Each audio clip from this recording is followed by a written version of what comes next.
Hey everybody, welcome back to Pat's Creature Cave. Today I'm going to show you how I make egg laying tubes.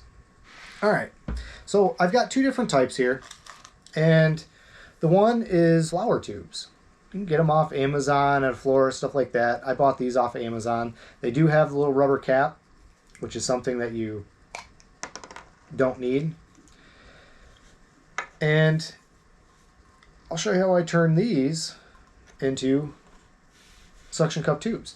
The other option, which is one that I'm also going to provide for my neon day geckos, which is probably showing up as a little like I'm being censored, film canisters, or like 35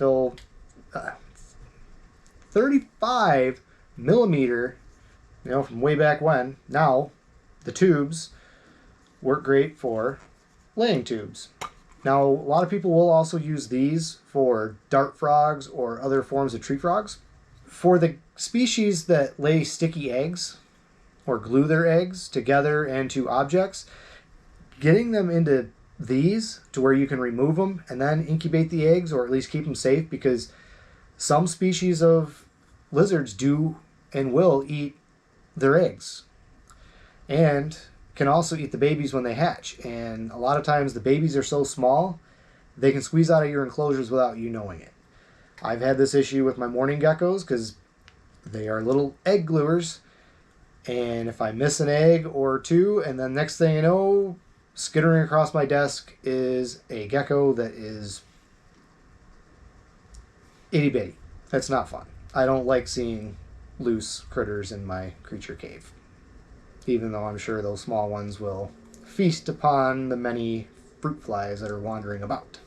So anyways, both these work kind of the same way as far as how we're going to put them in there, or we're actually going to do suction cups on these ones, so I'll show you how that's done.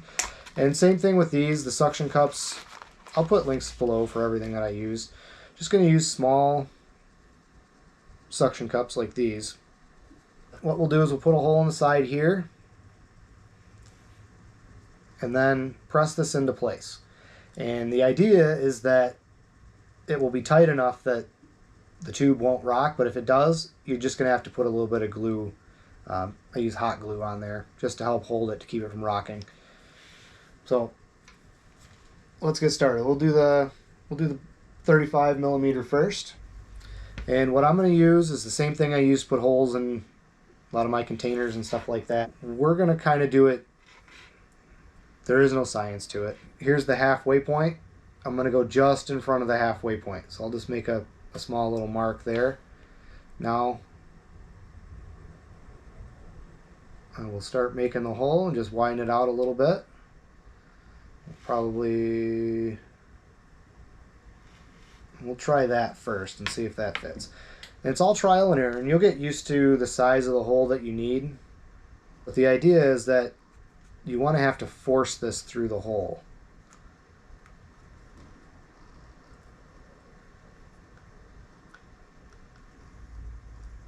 So you should be able, if you get the hole the right size, you should be able to kind of rotate that into place, just like that. And that one, see how it doesn't tip? If you hold on to it, a loose one will rotate on there. I think that's pretty much perfect.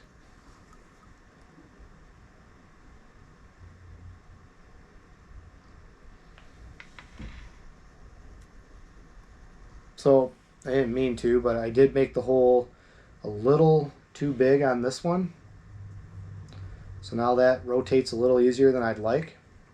So what I'm going to do is peel this back just a little bit, and we'll take just a little bit of hot glue, squeeze that in there. Then once that dries and cools, then got an egg tube. Then you just kind of rinse and repeat.